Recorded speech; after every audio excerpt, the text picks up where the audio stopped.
In 1985, a crew is working hard in an oil rig called Sector 7. When one of the drills is having trouble, a man goes underwater in a submarine and discovers the drill is stuck. In order to fix it, he puts on underwater gear and leaves the submarine, which allows him to see a huge and beautiful sea creature swimming by. At that moment, the sea floor cracks, the ground starts shaking, and some mysterious little glowing creatures begin swimming around the man. He tries to touch one of them, but as soon as he stretches his hand, the pressure of the water suddenly rises and starts pushing the man and the submarine upwards. The man holds onto the drill and tries to use the radio to call for help, but now the little creatures are attacking him and everything goes black. Years pass and it's now 2011. The current crew in Sector 7 is having a problem with the riser, so Hae-jun instructs them to lock the valves while she controls the pressure, during which she accidentally hurts her shoulder. With lots of coordinated effort, the team holds onto the valves as the pipe is slowly lowered. This pipe almost hits a man in the head, but they move away just in time and manage to fix the riser before it gets worse. Afterward, the team discusses the fact they can't seem to find oil. They consider Hae-jun to take unnecessary risks and be too impulsive, which triggers an argument. Hae-jun refuses to give up and swears she'll find oil sooner or later. Meanwhile, another employee scolds a young crewman and puts him in crazy positions for almost dropping the pipe on his head earlier. The poor youngster is scared and holds onto the pipe, which causes a weird liquid to come out of the platform. This liquid also brings out a little glowing creature that the men don't recognize. Back to Hae-jun, she's at the clinic so Dr. Moon-hyung can look at her injury. Dong-soo comes to tease Hae-jun for this and tries to flirt, still not understanding that she isn't interested. The rest of the crew works on catching a bunch of those little sea creatures and puts them into an aquarium to study. Marine biologist Hyun-jung explains that the creatures are from a chemosynthetic ecosystem, which exists under ours, but she doesn't understand how they found their way into Sector 7. While she's distracted talking to the others, she soon reaches inside the aquarium and retrieves one of the creatures. However, the little animal immediately puts out its tongue and hits Chi-soon on the face. Moments later, Chi-soon has a huge wound on his lips. When Hyun-jung is taking the elevator, Chi-soon stops the doors and tries to give her a gift to confess his feelings for her, but she turns him down and forces him out of the elevator. Sometime later, Captain Huang announces they've received orders to leave the rig. Since they can't find oil, the operation has been cancelled. Hae-jun gets angry, saying that they shouldn't give up that easily, then stomps out of the room refusing to give up. Dong-soo goes after her and tries to comfort her, but he only makes things worse. A few hours later, a helicopter drops Jungmin in Sector 7. He used to work here when he was younger and he's Hae-jun's uncle. Hae-jun meets him with a hug and everyone else has great respect for him because of his reputation in the industry. They prepare a special meal to welcome him properly, and suddenly everyone is showing off their scars. Huang disapproves, saying scars are only signs of carelessness, but Hae-jun shows her own scar and says that the value of scars isn't something that their captain could understand. Afterward, Hae-jun looks at her family's old photograph, and it's revealed her dad was the guy that died underwater years ago. Jungmin approaches her to comfort her and Hae-jun reminds him that she wants to keep on digging to find her dad. With this in mind, Jungmin talks to Huang and announces he will talk to the board to get a few more months of work. He'll let Huang take all the credit if they find oil, but he'll take the blame if they fail. The next day, Jungmin gives a motivational speech to the crew and everyone leaves their handprints on the pipes for good luck. For 3 months, the crew works extremely hard, and they finally manage to find oil. Now that the main problem is solved, they can catch a break. Jungmin likes to shoot plates to relax and keep his aim trained. Meanwhile, Hae-jun and Dong-soo have a race on their bikes. They ride around the rig at full speed, and Hae-jun takes a shortcut through a staircase to make a big jump. However, when she's about to reach the end, Dong-soo manages to get there first by making a huge jump that impresses Hae-jun. Dong-soo reminds her that if he won she had to kiss him, but she's cheeky and barely pecks his face instead of giving him a proper kiss.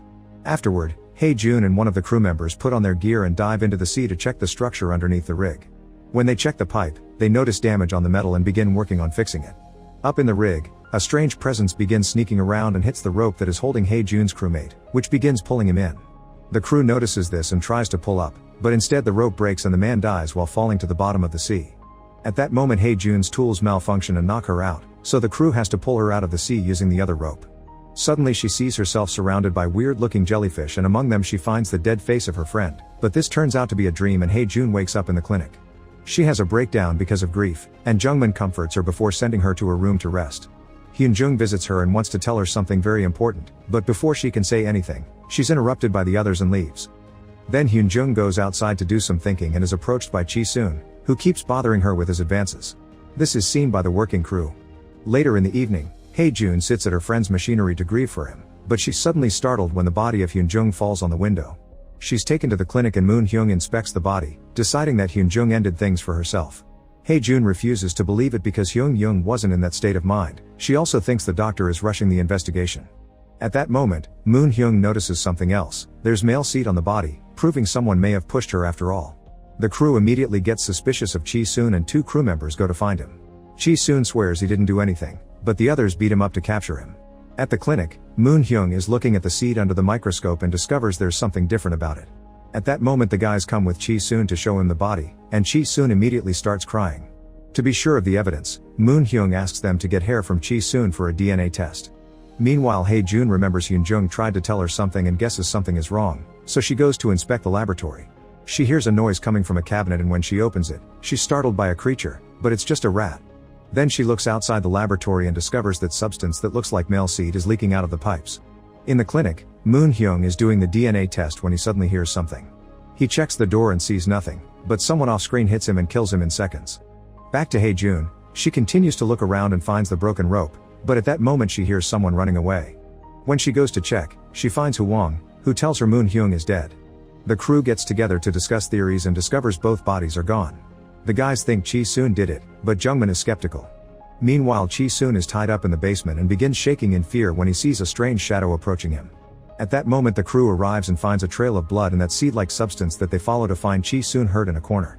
At first they think he's dead, but when they come closer, Chi-soon wakes up and starts to freak out as he announces there's a monster in the building. Suddenly the entire rig starts to shake and Chi-soon takes the chance to run away. The crew splits into 2 groups to go after him, and when Hae-jun and Dong-soo go down a corridor, they're shocked to discover a huge monster walking on the ceiling. In another corridor, Chi-soon is trying to escape without being noticed, but the monster finds him and immediately kills him. Moments later, Hae-jun and Dong-soo make it to the generator room and discover the monster made a nest there. The whole place is now covered in goo and has the dead crew bodies in it, which has turned off the power. Afterward, the crew gathers in the comms room and Hae-jun tells them the monster is real. They try to make a call for help but communicators are down, so Jungmin grabs his weapon and announces he'll be fighting back. Hae-jun, Dong-soo, and Hwang decide to go with him, and they start making their way down the corridors to find the monster. Instead they end up finding another 2 crewmen, and the noise they make gets the attention of the terrifying creature, who shows up behind the duo. Hae-jun and Jungmin want to shoot, but they don't have a clear aim. Jungmin asks the guy to move the clutter, but he misunderstands and begins clapping instead. At that moment the creature reveals its long tongue and catches the crew member to begin tossing him around, hurting him by beating him against walls and clutter. Hae-jun and Jungmin take the opening and come closer to shoot at the monster, allowing the 2 crew members to escape. The monster falls to the ground for a few seconds, but it turns out it's only taking a moment to recover from the bullet wounds and now it's ready to attack again. Then Jungmin takes out a lighter and starts a flame before throwing it at the monster, who immediately catches on fire. Furious, it begins chasing the crew, who runs away and tries to close a door behind them, but the monster easily pushes it down. Next the crew gets inside the elevator, and the monster crashes against the door, unable to break this one. However it finds the window and it breaks it to make its long tongue come through. The crew dodges every attack, and when Hae-jun sees an opening, she cuts the tongue down with an axe. Afterward the crew goes to the lab and takes care of their wounds while Captain Hwang gets suspicious of Jungmin, saying he volunteered to come back to this lousy rig and that he knew to use fire against the creature. Jungmin responds by breaking one of the aquarium boxes and grabbing one of the little creatures to set it on fire, saying it'll keep the flame up for 24 hours. Then he shares the whole story. When Hae-jun's father found the creatures years ago, the science team immediately noticed that the seed-like liquid these animals produce could be used as a much better oil. However, there was an ethical argument because they would be burning living beings. The team started to breed and experiment with these creatures, and one of them ended up growing into the giant monster they met earlier. Han-young discovered the truth while she was doing her research, and when she threatened to tell the others, Jungmin killed her. Back to the present, an angry Hae-jun feels betrayed by her own uncle, but Jungmin says he's come back to pay for his mistakes. Suddenly they begin hearing noises and the monster appears at the window, which it quickly breaks to get inside and attack. The crew begins running away and Jungmin gets captured, but he tells Hae-jun to leave him and escape. As Jungmin is tossed around by that sticky tongue, he manages to grab a bottle of burning medicine and throws it at the monster, who immediately hisses in pain and drops the man before running from the room. The crew goes looking for their weapons and Hae-jun volunteers to go to the generator room to restore the power. Dong-soo goes with her and watches in shock how Hae-jun isn't afraid to reach into the goo and pull the lever to finally bring power back. Meanwhile Hwang and the 2 young guys go down a corridor and are startled when they suddenly find the monster underneath their feet. They try to hold him down, but the creature is too strong and bursts through the floor to attack. The men try to shoot it to no avail and the creature begins chasing them. As they run, one of the young men trips and his friend goes back to help him, but Hwang keeps running and enters another room where he locks the door, not caring about the pleas of his terrified men. The friends try to cling to each other, but the monster uses his tongue to pull them apart and one by one, he kills the 2 guys without mercy. By the time Jun and Dong-soo come back, they're shocked to see nobody around. It turns out Huang has selfishly taken the submarine alone and is trying to escape by going underwater. However, he barely manages to travel for a few minutes before the body of one of his crew members hits the window, and the creature suddenly appears on top of the submarine to break all the glass and let the water into the vehicle, causing Huang to drown. Back on the rig, Jungmin initiates the building's self-destruction sequence before going outside to shoot a flare. Jun and Dong-soo want to stop it, but only the captain has the power to do so. At that moment the monster comes back and Jungmin meets him with a flamethrower, which only burns the monster a little bit and doesn't have much of an impact. Next Jungmin begins fighting the monster with a pipe, and after exchanging a few hits and being tossed around, he stabs the creature and holds onto the metal as a trap. Now Jungmin can use the lighter again and start a better fire, which begins burning the creature at great speed. However, Jungmin got covered in the weird liquid during the fight and he ends up dying in the fire. The creature begins shaking in pain and looking for water, so Dong-soo has to push Jun out of its way. Unfortunately, the monster uses the chance to grab Dong-soo as well, and it brings him with it when it jumps into the ocean together with Jungmin's body. Devastated, Jun falls to her knees and suddenly hears something. It looks like Dong-soo managed to save himself by holding onto a rope. Jun immediately gets her bike and uses it to pull at the rope. The monster jumps out of the water to try to attack, but Jun pulls up Dong-soo just in time. Suddenly the bike slips and Jun falls, hurting her shoulder in the process, but luckily Dong-soo can climb the rest of the way up. With 1 minute left for self-destruction, Jun is happy to see Dong-soo again, but the moment is ruined when the monster crawls back. Dong-soo grabs it by his mouth and begins struggling against it, wanting to give Jun the chance to escape. The monster doesn't give up and throws Dong-soo in the air before jumping after him and killing him with a quick bite. The creature doesn't stay in the water though, it quickly begins climbing back, so Jun gets on her bike and drives near the monster to get its attention. Using a gun, she shoots at it to put it near the edge to delay it, then she drives away to make a huge jump and turns around a corner to go under a narrow pathway. When the monster tries to follow her, it gets stuck in the structure, so Jun pulls another quick maneuver and throws the bike at the creature, causing a huge explosion. Unfortunately, the monster is thoroughly burned yet still not dead. Jun runs to the drilling area and hides in the cabin, where she carefully presses a button to open a door from afar. The monster goes into the other room thinking someone is there, and then Jun closes the door, thinking she's managed to lock it up. However, the monster still escapes and comes back through the ceiling, then it begins chasing Jun through the pipes. Jun grabs a wrench and begins hitting the monster, only to get pushed against the machinery. Then Jun finds some rope and lets the crane take her up. The monster begins climbing up too, so Jun jumps onto a pipe and causes the monster to fall right into the drilling spot. She falls as well and hurts her leg, but at least she dodges the pipe just in time. Next, Jun rushes to grab the remote control and stands still to lure the monster in. Once it's close enough, she presses the button, and the drill comes down, holding the monster captive. However, its limbs are still free and manage to grab Jun's leg, making her fall.